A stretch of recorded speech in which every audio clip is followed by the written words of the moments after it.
something in the world has changed.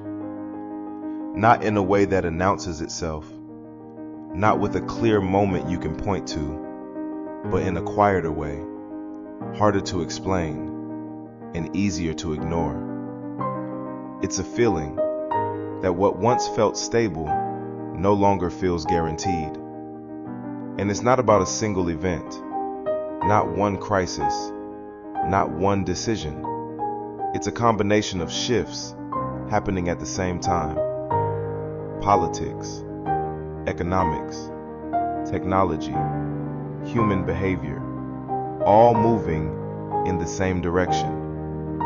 And maybe the most unsettling part is that most people can feel it, but can't fully explain it. Because the biggest changes are rarely obvious. They don't interrupt your life. They accumulate, slowly, quietly, until one day, what felt normal doesn't feel the same anymore. Look at the United States today, not just through headlines, but through everyday life. Conversations that used to be simple have become tense. Friendships strained. Families divided. Not just by opinions, but by completely different perceptions of reality. The same event, interpreted in opposite ways.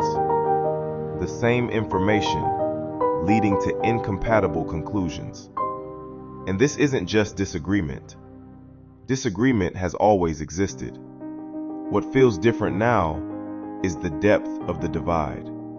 Because when people stop agreeing on what is real, something deeper begins to break. Trust. And when trust begins to fade, everything else starts to shift with it. At the center of this tension, there are figures that seem to define the moment. One of them is Donald Trump. For some, he represents resistance, a challenge to institutions they believe stop listening. For others, he represents instability, a disruption of norms that once felt predictable. But focusing only on individuals misses something deeper. Because what we are witnessing is not just political division, it's psychological. Over the past decade, research from organizations like the Pew Research Center has shown something important. Americans are not just disagreeing more, they are becoming more divided in how they perceive reality itself. Different sources of information, different interpretations, different conclusions. And when information environments separate, people don't just think differently, they experience the world differently. At the same time, another layer is building quietly. Mental pressure. Constant exposure to news, continuous updates, endless streams of information. According to the American Psychological Association, stress levels tied to uncertainty and information overload have been rising consistently. Not from a single source, but from accumulation. And this is where things begin to connect. Political tension, information overload, and psychological fatigue, all reinforcing each other. Because when the mind is under constant pressure, clarity decreases, reaction increases, and perception becomes less stable, which makes division easier and understanding harder. But this isn't happening in isolation. Beyond internal tension, the external world is shifting too. Beyond internal tension, The external world is shifting too, not in a single dramatic event, but through a series of pressures building at the same time. Geopolitical tension, energy uncertainty, economic instability. Regions that have long carried strategic importance are once again at the center of global attention. One of them is Iran. For decades, its relationship with Western powers has remained fragile. Sanctions, conflicts, strategic positioning. And while these tensions may seem distant, their impact rarely stays local. Because in a connected world, pressure in one region affects systems everywhere. Energy markets shift, supply chains adjust, prices react, and slowly those changes reach everyday life. Fuel becomes more expensive, food prices fluctuate, basic goods feel less predictable. Not overnight, but gradually enough to change behavior. Because when stability becomes less certain, people begin to notice. Not through headlines, but through experience. And this is where something important happens. The connection between global systems and personal life becomes visible. For the first time, what once felt distant feels close. And when that happens, people begin to ask different questions. Not about politics, but about control. How dependent am I on systems I don't control? What happens if those systems fail, even temporarily? And how prepared am I if stability becomes less predictable? These questions don't appear out of fear. They appear from awareness. Because uncertainty doesn't need to be extreme to change behavior. It only needs to be consistent. And when uncertainty becomes consistent, adaptation begins. And this is where something begins to change. Not in governments, not in institutions, but in people. Quietly, individually, almost unnoticed. Across the country, more individuals are starting to rethink how dependent they are on systems they don't fully control. Not out of panic, but out of awareness. Because when predictability weakens, control becomes more valuable. And control doesn't start at the top. It starts with small decisions. What you rely on, what you consume, what you know how to do. For some, that shift begins with something basic. Food. Understanding where it comes from. Learning how it's produced. Not as a hobby, but as independence. Others begin to look at another layer. Health. Not just access to systems, but the ability to respond when systems are not immediately available. Because for a long time, modern life created a kind of distance between people and the knowledge they once had. How to grow, how to build, how to respond. Skills that used to be common became specialized, outsourced, forgotten. And now, some of that knowledge is being rediscovered. Not because the system disappeared, but because dependence is being questioned. And when dependence is questioned, behavior changes. Slowly, but consistently. And that consistency is what creates a shift. Not visible all at once, but real enough to reshape how people prepare for the future. And this is where the shift becomes visible. Not in headlines, but in the choices people begin to make. Because once awareness starts, it doesn't stay theoretical.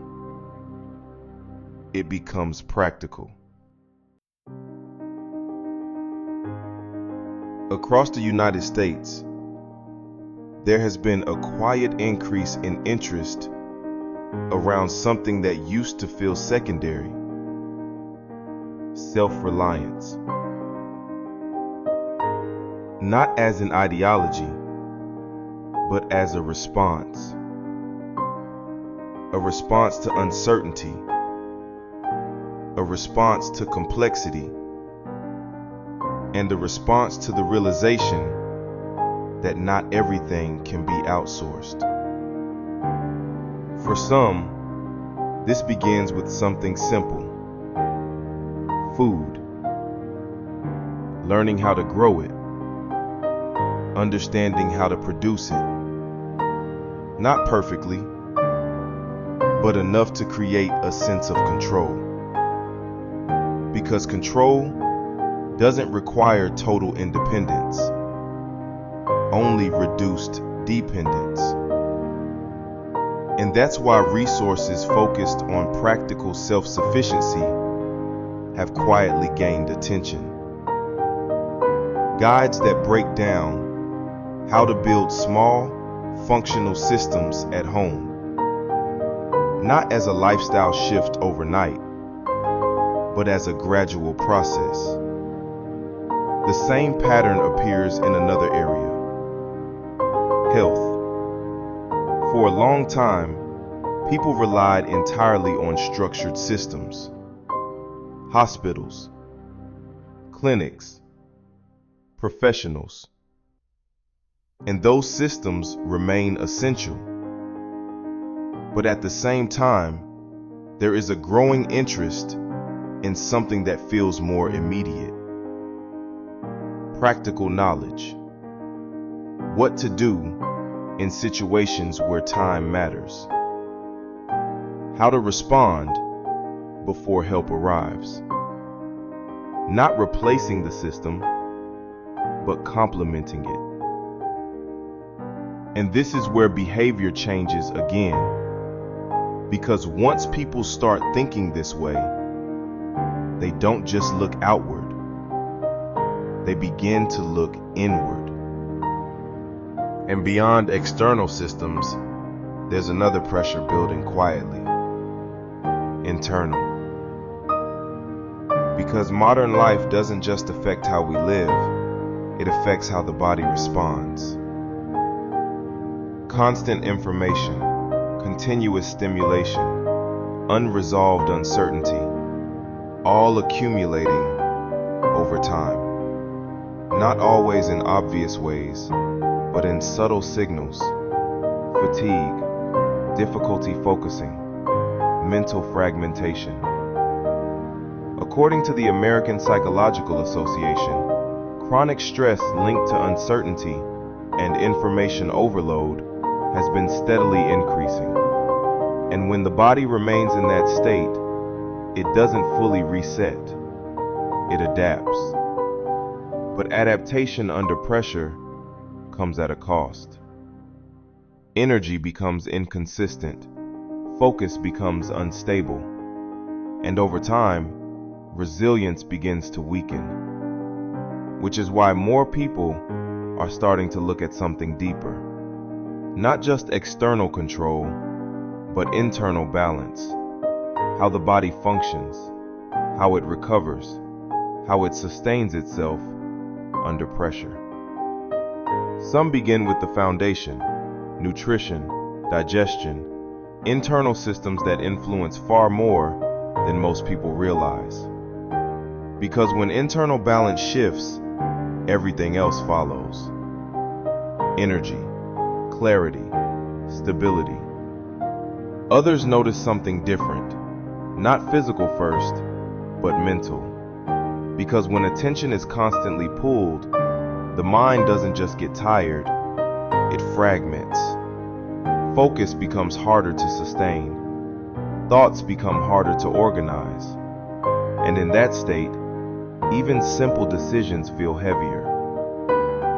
Which is why some people start exploring ways to support clarity, not as a shortcut, but as reinforcement. Because in a world that constantly pulls attention outward, maintaining internal stability becomes a conscious effort. And that effort is what separates reaction from awareness. History doesn't move in straight lines. It moves in cycles. Periods of stability followed by periods of change. And every generation reaches a moment where the future feels less predictable than the past. This may be one of those moments, not defined by a single event, not defined by a single person, but by a collection of signals appearing at the same time. Division, uncertainty, adaptation. And the question is not whether change is coming. Change is constant. The real question is how individuals respond when certainty begins to fade. Some respond with avoidance, some with fear, but others choose awareness. Because in uncertain times, those who understand the shift are the ones best prepared for what comes next. And maybe the most important part of all this isn't what's happening out there, but what it's changing inside you. The way you think, the way you respond, the way you prepare. Because awareness is where every real change begins. And if any part of this felt familiar, if you've been noticing these changes too, then you're not alone. And maybe this is the moment to start paying closer attention, not just to the world, but to your place within it. If this made you think or helped you see something differently, share it with someone who might feel the same. Because sometimes awareness spreads quietly, one person at a time. And that is how real change begins.